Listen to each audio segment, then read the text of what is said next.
Good morning, gentlemen. My name is Patrick Byrne. I'm here today from Hanover, New Hampshire.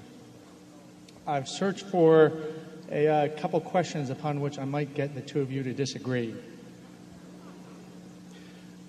First, what level of taxation, and I direct these as much to Mr. Munger, therefore, as to you, Mr. Buffett. First, what level of taxation on capital gains is most conducive to the long-term economic health of a society? And is that also the fair or just rate? In other words, is the just rate of taxation on capital gains precisely that rate that creates the most economic stuff, or is there some other goal the state might pursue? And as a not so subtly related question, I work in a New Hampshire factory that makes industrial torches. As CEO, I might add, Patrick. Say again? As CEO of that workings made it sound like you were down there on the floor. I just wanted people to. Patrick writes me letters from chairman to chairman, so I think we got to get him back at it. Continuing. Well, it's a small company. I do work as CEO, but it's not much of a hierarchy. We make torches used in heavy manufacturing, and the fortunes of our factory echo those of industrial America. Do you agree with the conventional wisdom that maintains that the age of classical industrial America has passed, and that America cannot be competitive in the long term with low-wage countries? So the first question is on taxation of capital gains, and then the second is on the future for industrial America. I have a sensational answer on the tip of my tongue, but I think I'll let Charlie go first. Refine it a bit. Well, I think there's an easy answer to your capital gain issue. And one is what makes an economy work best in some abstract mathematical sense. And the other is the consideration that you allude to, which gets into issues of fairness. And it's as Aristotle felt that systems worked better when they were generally perceived as fair. The civilization worked better if people saw the differences in rewards as having been fairly reasonably fair anyway. And I think that if you had a civilization where if you worked 90 hours a week driving a taxi cab with no money, no medical insurance and so forth, and somebody else does nothing but own Berkshire Hathaway shares and sit on the country club porch and peel off a few every year to pay the bills, that would be regarded as so unfair that even if it had some theoretical economic efficiency, it would be counterproductive for our particular civilization to have that kind of a tax code. So I'm all for having some taxation of capital gains. Once you reach that conclusion, you get into the question of what is the fair rate. I think the fair rate might well be a little lower than it is now, but not much lower. Sounds to me like he's a seller of Berkshire. Patrick is a former heavyweight boxer and just got his PhD fairly recently from Stanford with a 700-page dissertation, which has in it some commentary that actually bears on this. And I thank Patrick actually for introducing me to a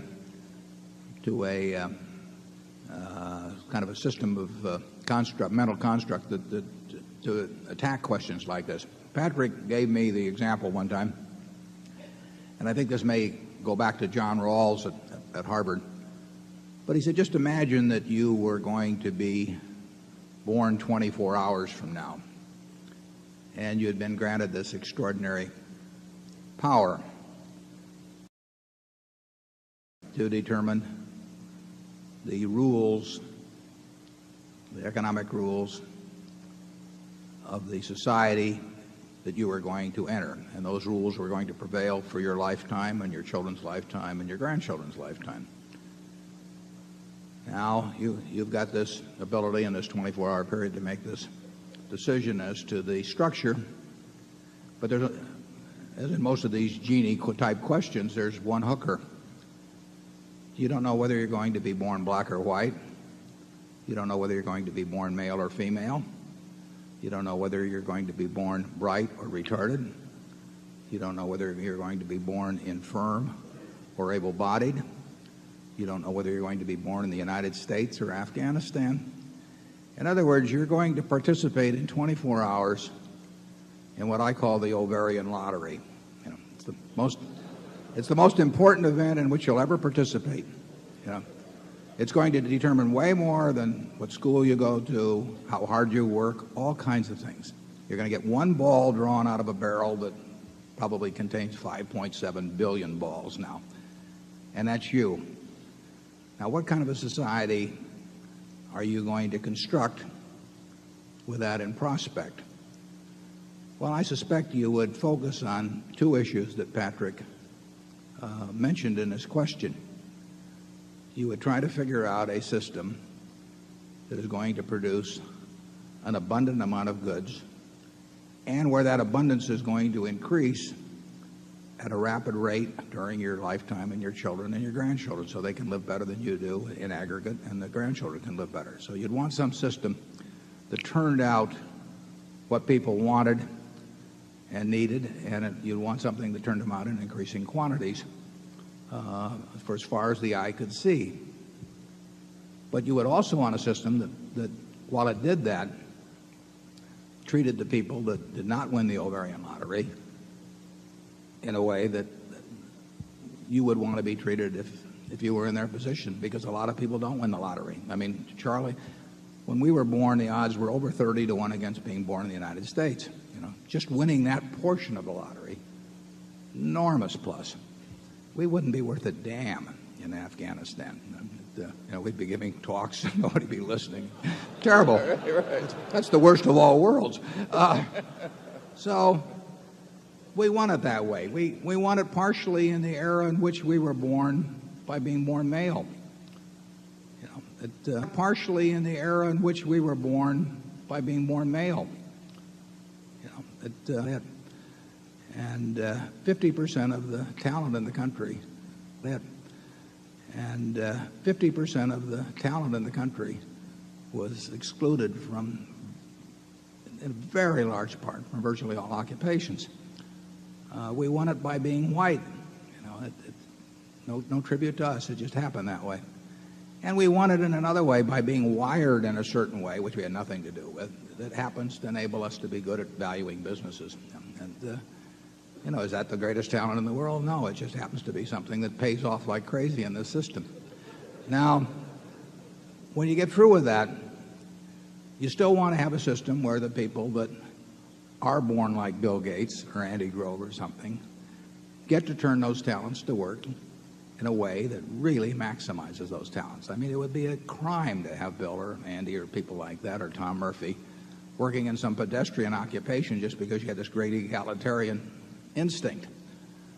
But the trick, it seems to me, is to have some balance that causes the people who have the talents that can produce goods that people want in a market society to turn them out in great quantity and to keep wanting to do it all their lives, and at the same time takes the people that lost the lottery and makes sure that just because they, you know, on that one moment in time they got the wrong ticket, don't live a life that's dramatically worse than the people that were luckier.